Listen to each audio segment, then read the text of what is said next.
All right, everyone. Thank you for jumping on our Deal Talk call here at 11 Capital Finance. Everyone knows we do these calls every Wednesday from 1 to 2 p.m. Eastern Standard Time. Purely, we just want to talk about commercial real estate loans, investment property loans. I answer any questions for you right away if you want to pitch a deal or have just a general question about the business. And I always pull up our product sheet, which is updated every Monday and sent out, so I can point you right to rates and terms right on the spot. I am the one that put this product sheet together, and I have personally closed loans with all these lenders. All these lenders on our product sheet, they're also in our training portal in Teachable. We have an amazing training portal that for no matter what educational platform you sign up for with us, whether that's BrokerBox, which is more buying into a franchise, or IAP, where we're training you to be the best commercial real estate mortgage broker in the world, everyone has access to Teachable. And there's so many great classes in here. I know everyone can see my screen, but okay, I'm not on mute. Good. I have admin status in Teachable, so mine's going to look a little different than yours. That's why.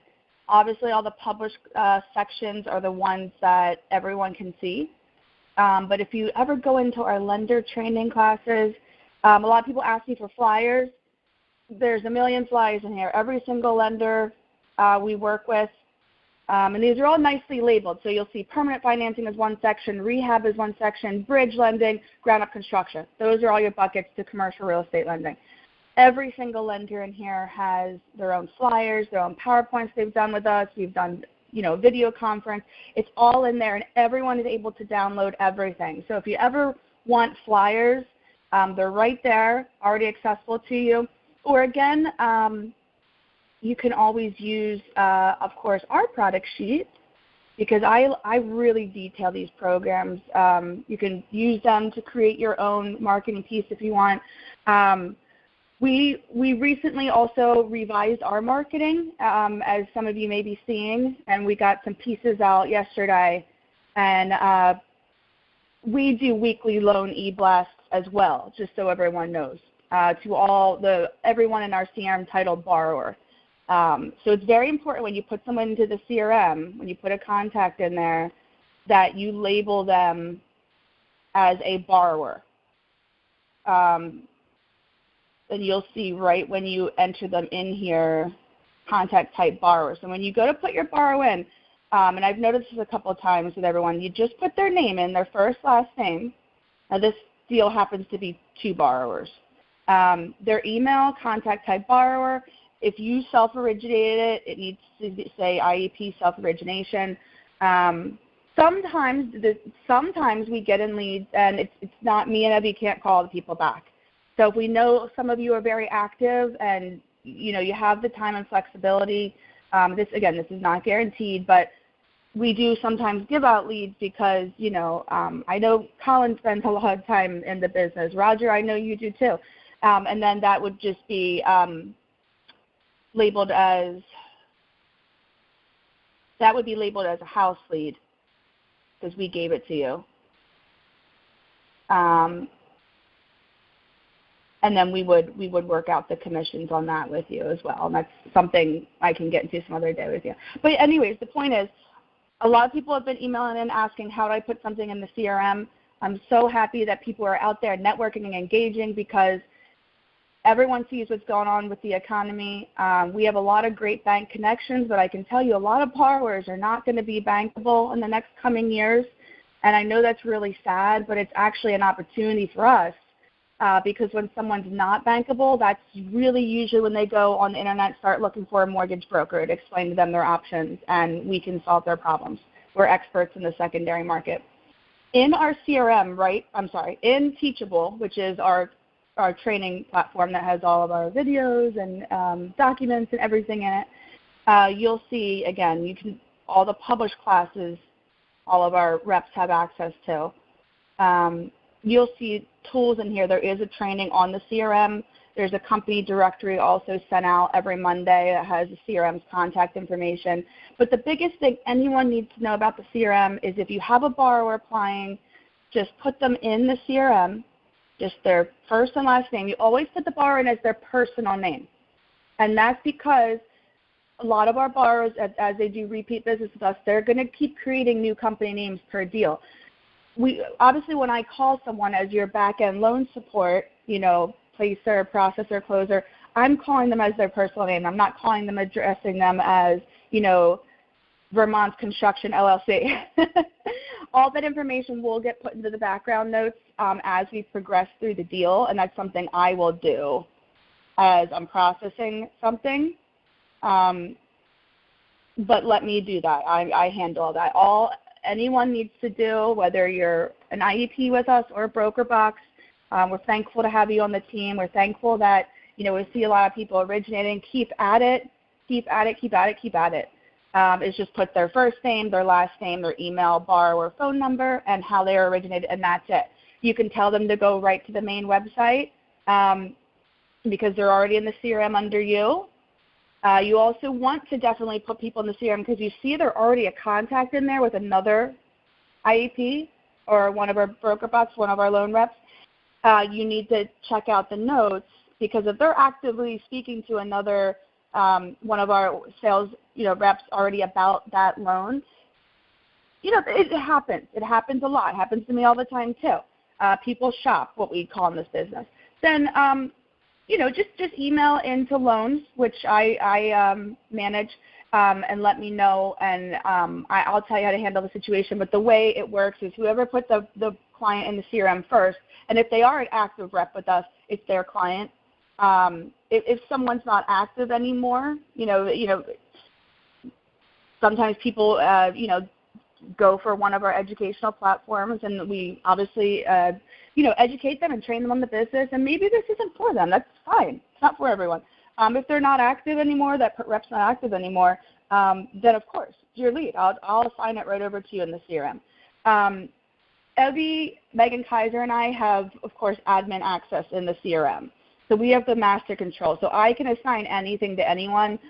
Nobody else can, and there's a reason for that. So again, if you need something reassigned over to you, it's not a problem. Just email into loans, and I'll make it happen and make sure it's fair so everyone is protected. All right, so we're going to get into some questions today. Again, ladies and gentlemen, I always like to pull up our product sheet so I can hit you with rates and terms right away. And as everyone knows, I have a million lending documents on my computer that I always like to pull up for people to answer their questions, and all those documents are also in Teachable, and I can show you where they are. I just want to say I understand Teachable has a lot of information on it because I've given you the whole entire business, the world. But that's why I like to do these calls every Wednesday, because I'm here to walk everyone through it. I don't expect anyone to be an expert on where everything is. It's a lot of information, but it is all nicely organized. And if you are new to the call, thank you for jumping on. I just want to let you know, every Monday we do send out a weekly schedule. Every Monday we do an operational call here if you're part of our one of our sales reps. So, Evie handles that. Anything operations, how to use the CRM, what are our systems, how does this work here, how does that work, operational stuff, how do commission structures work. Then every Wednesday, I'm your loans girl. I'm Megan. I talk everything about commercial real estate, aka investment property lending, for any property zone purely commercial, or for 1 to 4 unit investment properties. We also do loans that here as well for investment properties. Nothing owner occupied 1 to 4. So I'm your loans girl, answers any of your loans questions. And a lot of times on Thursdays, we also do another call, which a lot of times it's a lender call. Apologize, guys, the lender we were supposed to talk to a couple of times, it was in the hospital, and he rescheduled me twice in a row, and then was still in the hospital. So I just told him, why don't you, get better, and we'll reschedule then. But we've got some great things coming up. I just want everyone to know that we're going to start doing classes for. We just did a training about this a couple weeks ago. We have a new solar division that our website's in the process of being revamped. We have a new solar division that's going to be coming out where I already set up a really great relationship.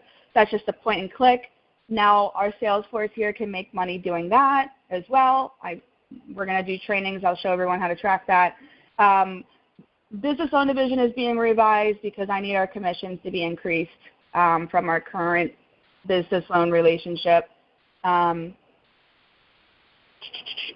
We are going to be doing a whole series on credit education with a really awesome lady named Jordan. And there's going to be referral fees that can be made from that. That will be a new link on the website as well. And our current company we work with for credit repair, they're called IDIQ. They're going to start doing some training for us too. So next coming weeks, we have a lot of really cool trainings coming up, and I'm really excited about solar because we're going to start sending out some really great marketing pieces to all of the borrowers in our CRM. These are the tax credits you can get, Mrs. Real Estate Investor, day one. Here's what you can save on your energy bill to increase the cash flow in your property. These are going to be some really cool marketing pieces you're going to see in the next couple weeks. What real estate investor is not going to want, a piece of that? All everyone has to do here to make sure everyone is properly paid, and I will always make sure of that as well, because I know a lot of people get concerned over commission. You just have to make sure that borrower, whoever you're speaking to, is in the CRM under you. That's it. You just have to make sure they're the CRM under you. And even if they're interested in approach you about credit education or credit monitoring / repair or solar, or one of just our side things, which everyone just knows is just a point and click. All you have to do is put your borrower in the CRM, and then just put in the notes once you're in there. They approached me about credit education. They approached me about credit monitoring. They approached me because they're interested in solar and want to learn a lot more about it. There's a lot to learn about solar, but that's all going to be detailed on our website. All you're doing is putting your borrower in the CRM to make sure I can track this and everyone gets properly paid their commissions. And then just put a little note in there, what did they approach you about? But always title them borrower, because all of our marketing pieces about these new divisions, new loan programs that are coming out, loan programs I like to highlight, they always go out to the borrowers every week. So it's very important to title people as borrower. Now, if they are a realtor, if they're a lawyer, if they're an accountant in the referral source, that's fine. Label them as that, as the title, because a lot of times we'll send out very unique pieces to them as well. So I just want everyone to know we always pay 10% referral fees, just so everyone knows, to any referral source, whoever they are, another real estate investor, an accountant, a lawyer, property manager, like whoever they are, it doesn't matter. And that comes right off the top. So if you're a broker box client, I run and close your loans, but you earn 100% of your commission. If you're IEP, there is a 50-50 commission split, as many of the IEPs are aware. But say the fee from a loan is $10,000. If a referral source sends us that deal, 10% comes right off the top of that 10 grand, which would be $1,000. That's taken right off the top and given to the referral source.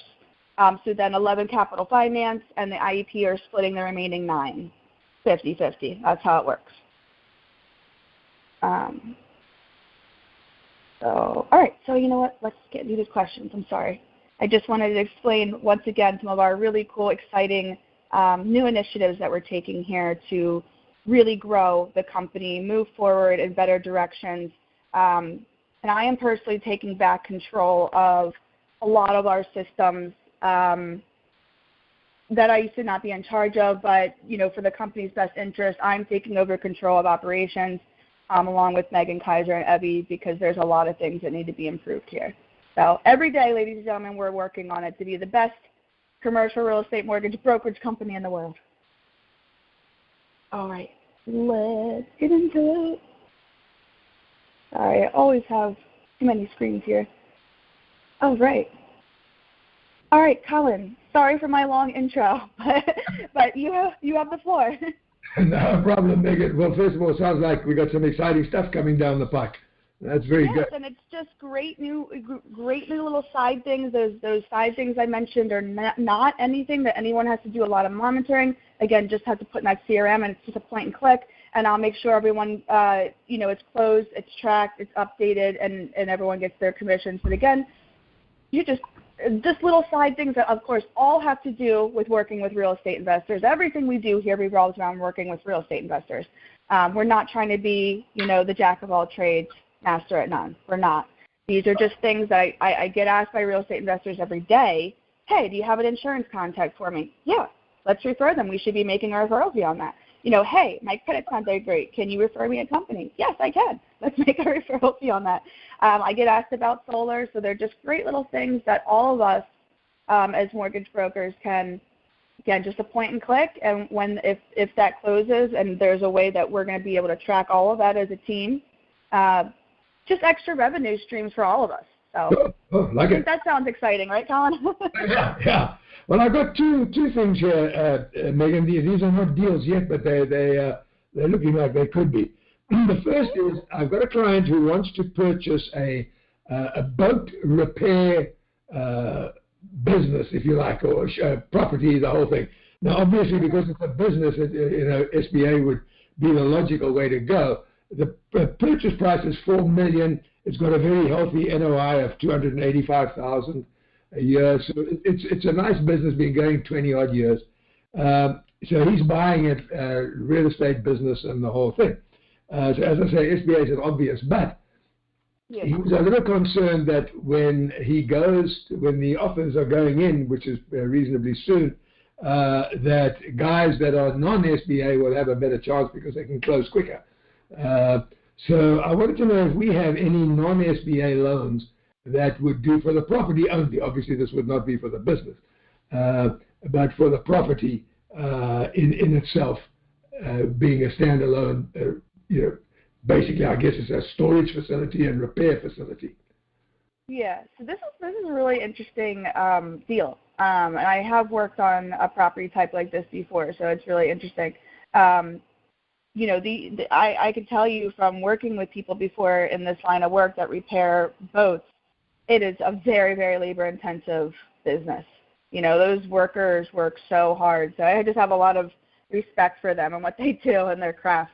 Right. So, yeah, you're right, Colin. I mean, the SBA would be perfect because not only can they finance the real estate, but they can finance the business aspect of it. When you're dealing, if we go to another real estate lender, some commercial real estate lenders out there just want to finance the building. Right. They don't. So the purchase price of $4 million, is that just for the real estate, or is that the real estate and the business? Is there a breakdown between both? No, I haven't got a breakdown yet, but it is for the combined business, the whole operation, including the real estate. Okay.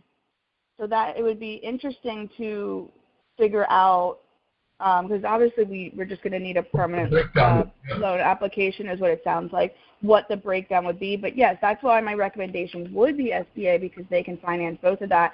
They also offer the highest leverage commercial real estate loans out there. Right. They can go up to that 90% LTV. Obviously if the cash flow on the business is there. But one great thing about SBA loans, and I think I told you my first little food vending business I had, I got a $15,000 SBA loan for, and then I matched it I threw $15,000 of my own money into it. So I just needed $30,000 to get this little company up and running when I was 22. It was my first little venture. So the SBA, and I learned myself because I was a startup, which is like the hardest thing to get funding for. Sure. They can also underwrite off of projections.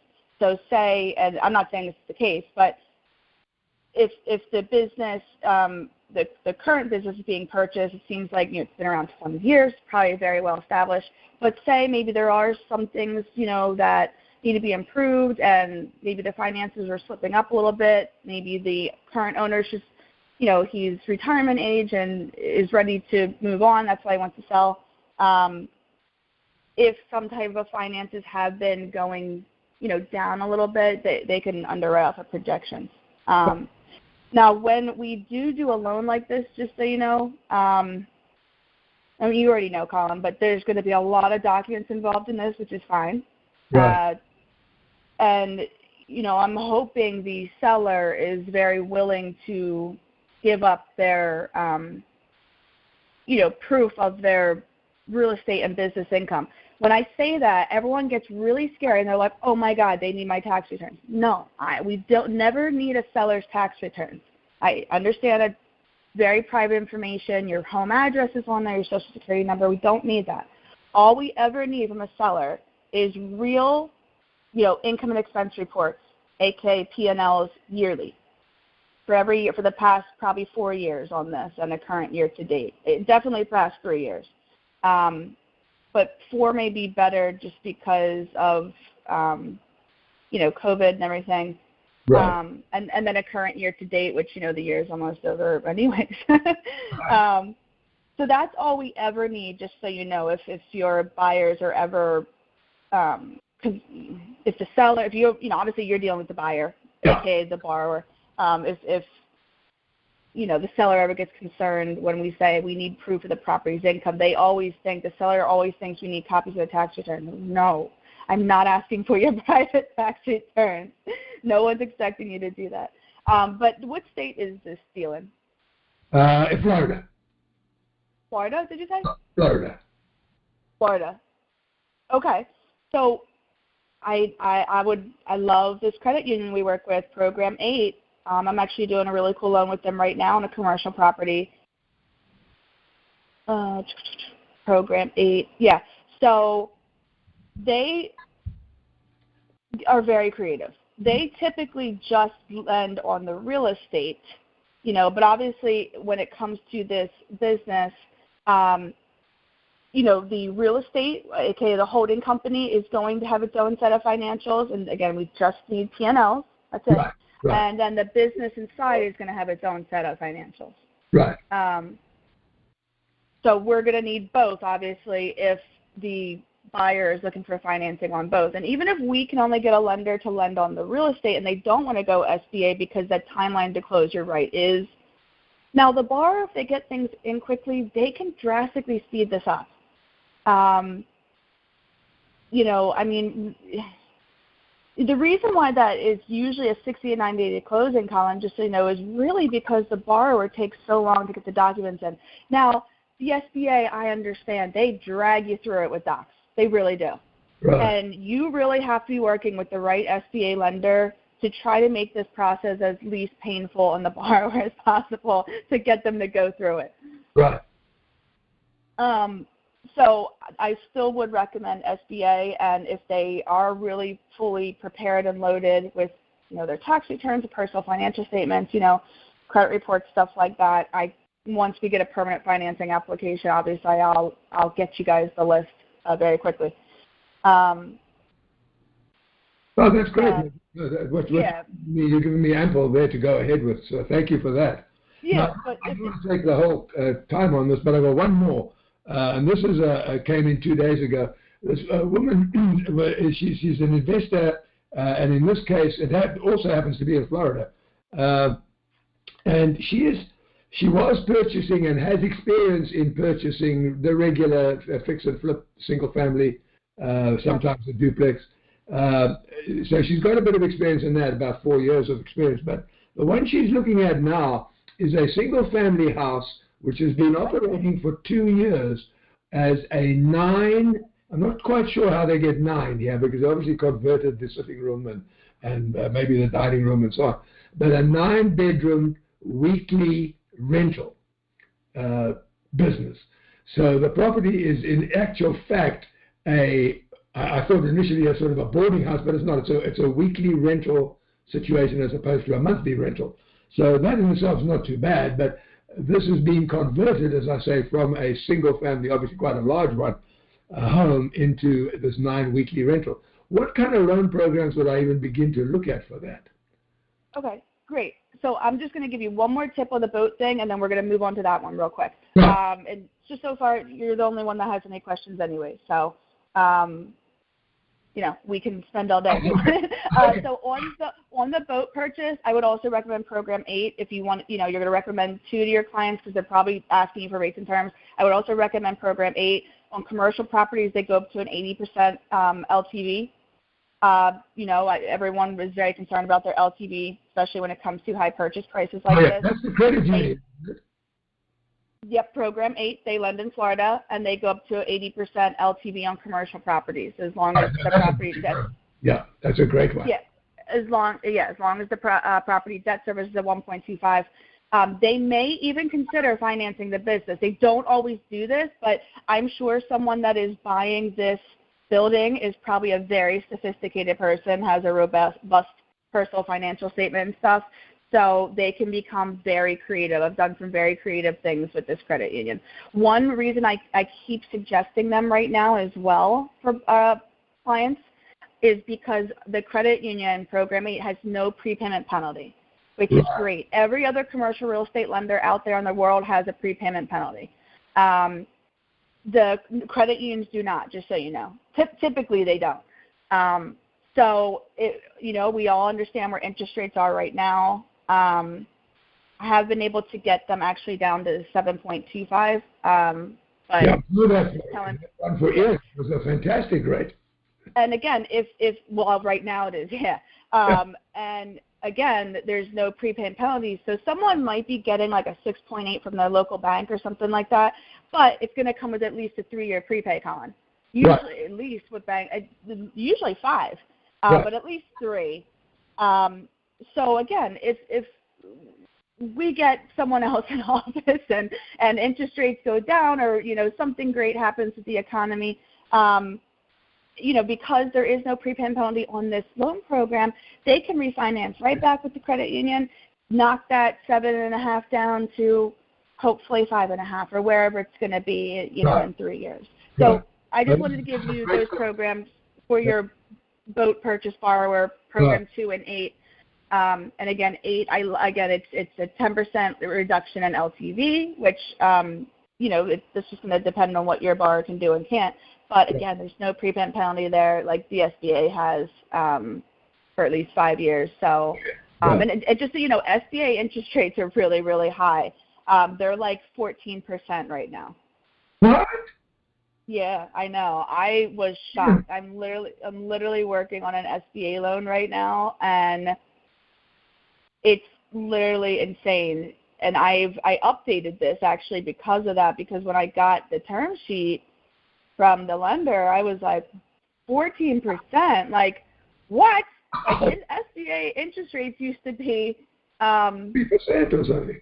Like, well, for real estate, they were usually around 6% on a 25-year amortized loan. I mean, when the economy was doing good and everything wasn't so crazy.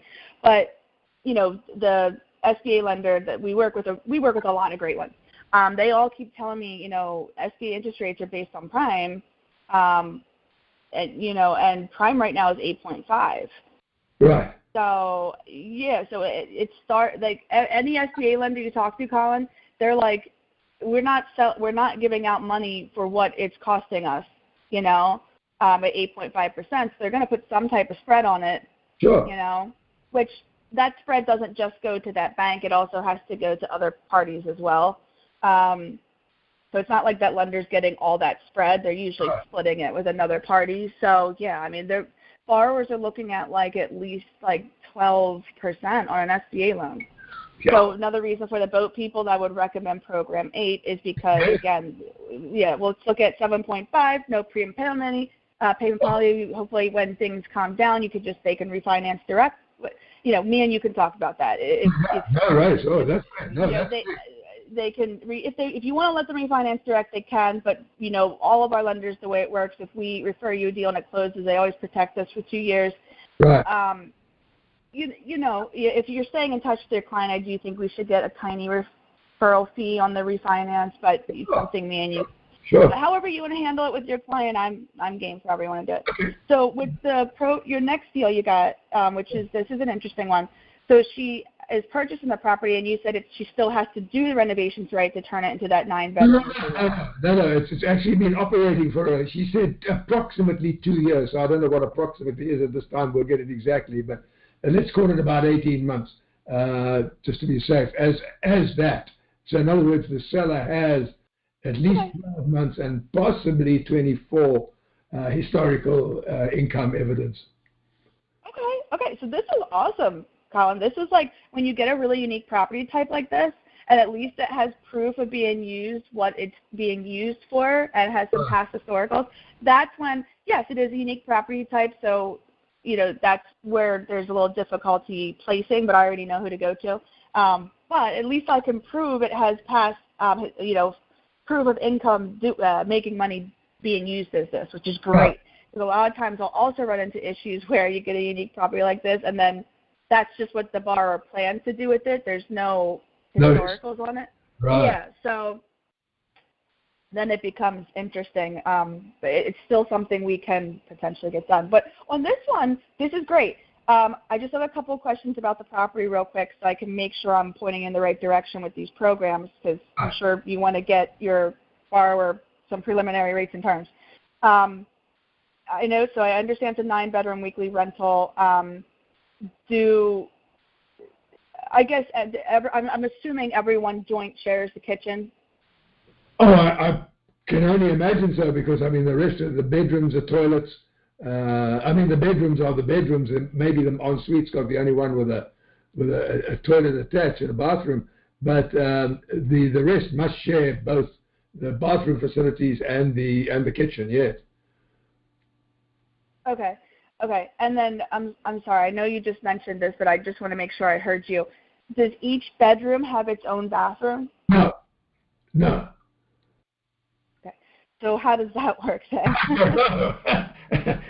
Well, I said to her, "Have you got 9 bathrooms?" And she said, No, not you. She hasn't bought it yet. She's got an offer going in on it.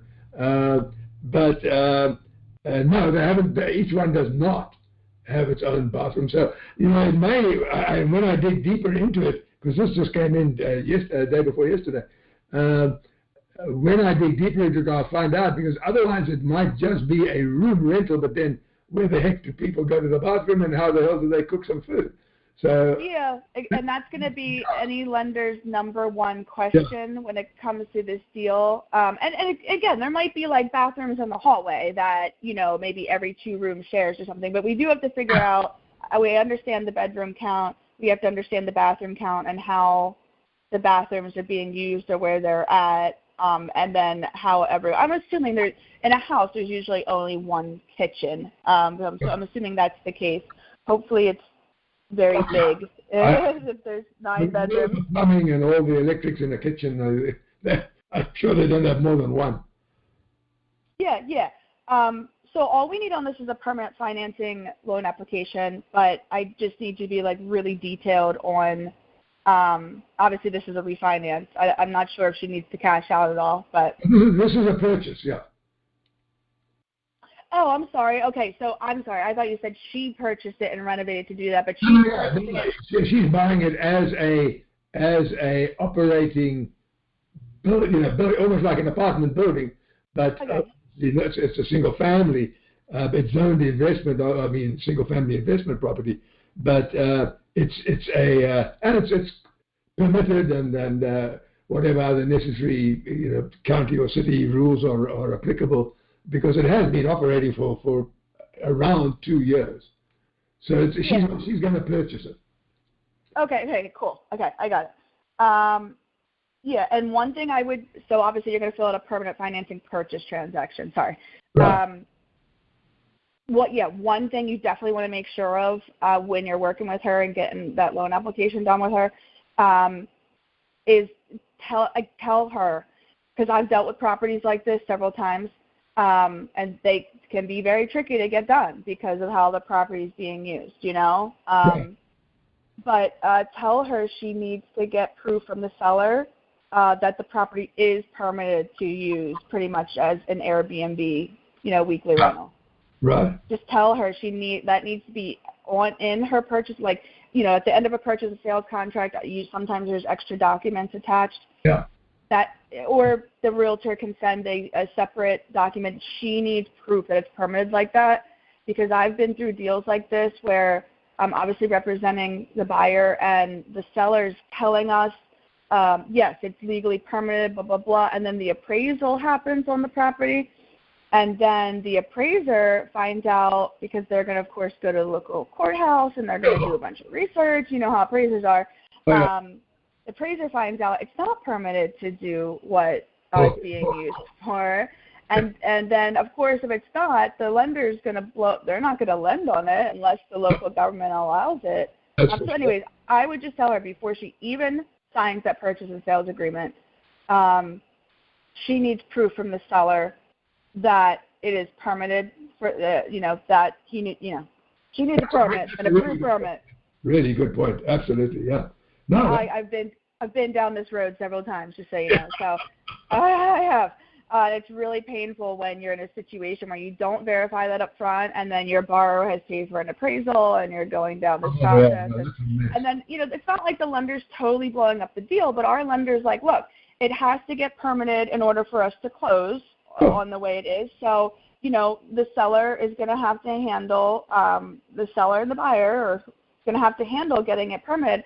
And then your loan's just stuck in this limbo because, by the time the local government approves it, that could be 3 months down the line. Oh, yeah. Now credit reports have expired. The appraisal has expired.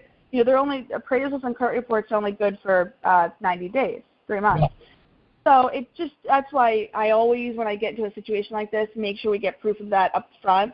Because I'm protecting the client from day one. I don't want their loan to be sitting in limbo while they already paid for an appraisal, because we're going to have an upset client. Yeah. So we just need a permanent financing loan application, but tell her to make sure it's permanent. And I also would tell her right away, ask for 2 years of income expense reports on the property, because you need to verify, actual income expense reports, not. Sometimes people will send me projected, they'll tell me, oh, it's been used like this for 2 years and this is what it's been doing. And then when they send me the income expense reports, it says projected on them. And I'm like, why did you send me projected income expense reports? I need the actual ones from the past 2 years. You said it was doing this to make money. So that's what she needs to do right away. Oh, that's great. Make sure it's permanent and get a copy of those income expense reports. Until she does that, don't even have her sign that purchase and sales agreement, because we should verify this for her up front. Makes sense. Well, thank you so much indeed. I've got to run. I've got a call in about 10 minutes, but that's great. Thank you very much indeed, Megan. I appreciate all the time you've given me. Of course, Colin. I thank you so much for jumping on and pitching those 2 deals. These are so unique deals. I love that you're out there originating. For her, just so you know, for this second deal you pitched, I would recommend Program 11 based on what I know. Right. We do have a couple other lending programs out there that can work with unique property type like this, only if it is permitted to do what they're saying it is permitted to do. But Program 11 is a lender that can work with something like this. Great. Well, once again, thanks very much indeed. I appreciate all the information. Of course. Thank you so much for jumping on. I love your deals. Always have great stuff, Colin. Thank you. All right, everyone. Okay. All right, Colin, great questions. All right, I think we got a chatted question here. All right, Evie.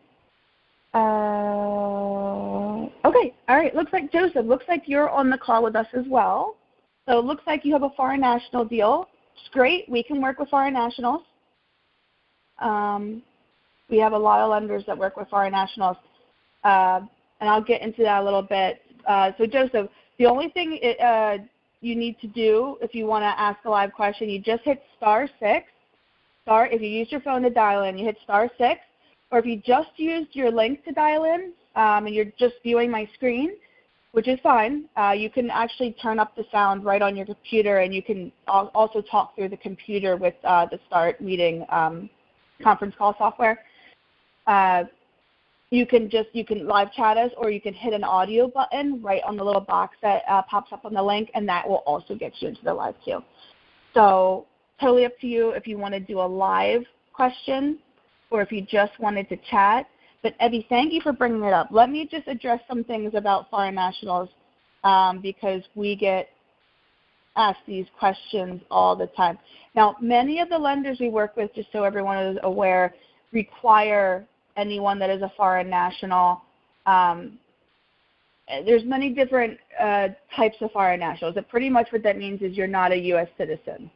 You may be, there's like permanent resident alien where you've applied for citizenship, you're in the process, and they're very backed up, like very, very, very backed up. But if you're a permanent resident alien, that means that you cannot go back to your country. You are like bound here once you apply for that. But if you are a foreign national, we do have lenders that can work with that.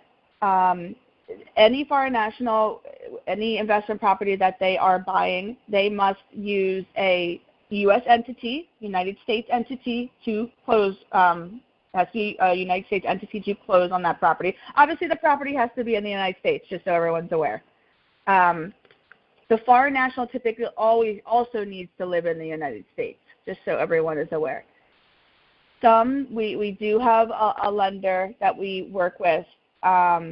We did a call with them a couple months back that they actually can work with a foreign national that doesn't live in the United States, but someone a part of the entity, typically does. So here's your ideal foreign national deal. The foreign national lives in the United States. Obviously, the property is in the United States. The foreign national does have established U.S. credit, United States credit, and they're using it properly, and they have good credit scores, hopefully a 680 or higher. 100%, it's always required that they close in a U.S. Entity that they're going to create to close in, and they have to have United States bank accounts. The last two things are musts. And obviously a must is that the property has to be in the United States. We only do commercial real estate, aka investment property loans inside the United States. That is it. There's a lot of states, 50 states. There's a lot of deals to be had. So let me see. But also I want to mention, Joseph, to you that most foreign nationals, even if it's an ideal situation, now there are sometimes exceptions to this, a lot of them get limited to a 65% LTV because of the situation. They can go back to their country depending on their status. We'd have to get into that. There's more risk to the lender. Some lenders, we did a call with American Heritage Lending a couple weeks ago, Joseph. I'm sorry, a couple of months ago. Oh, time flies when you're having fun. We did a lender call, and they would be the perfect. They're really who I go to when it comes to foreign national deals, especially rental loans, because that's probably what this. I don't know. Maybe that's what this is. But you probably want to go into Teachable, go to our lender calls, permanent financing, and I'm pretty sure that's the section I put them in. Yes. So American Heritage Lending. They gave us a lot of good stuff about their loan programs for foreign nationals, and they seem to be the ones that have the most leeway. Here's the PowerPoint they did for us. It actually starts off with their foreign national loans. So, Joseph, you're able to go into Teachable when you log in, and you can download all these things that Shyla, our rep there, gave us, flyers, PowerPoints, things about their loan programs. She did a specific section for us in her lender presentation to us about the loans that they do for foreign nationals. They specialize in them. This is who we're going to want to go to on your deal. They're very lenient with foreign nationals. And I know they're lending. Now, it's a rental loan. They are going to be looking at a reduced LTV. I would say their best bet's going to be a max 70% LTV. That's for a refinance or a purchase. But, just so everyone knows, like in the subprime world right now where things are, which if they are a foreign national, they're going to have to go to a subprime lender, meaning a secondary market lender. I don't know too many banks that are going to loan money to a foreign national. I don't even know if they can because they're FDIC insured. So, interest rates, there are buy-down options, but the subprime lenders, which is this bank alternate section on our product sheet, they're looking at like 10% on a 30-year amortized loan. That's where all these programs are right now. Look, it is what it is. I am not the federal government. I do not control interest rates. Obviously, our lenders borrow money from sources and they lend it out. So, they have to charge more interest than what they're buying money for because they have to make a spread on their interest. So all these bank alternate programs, Joseph, is where I believe this is probably a rental loan. I'm not sure.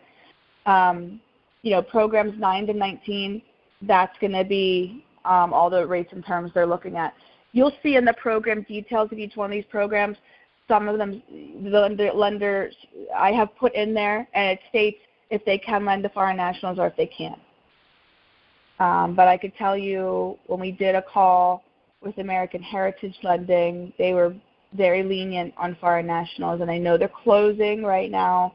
I know they're lending, so I feel very confident referring your client there. And obviously, I'm going to be your back-end lender placer, processor, closer, and assist you and your client to closing so that we all get there as effectively as possible and avoid as many landmines as we possibly can. All right. So, yeah, American Heritage Lending, Shyla is amazing to work with. Amazing. Great customer service. So let me see. Joseph, if you popped in here with a question. Okay, you didn't.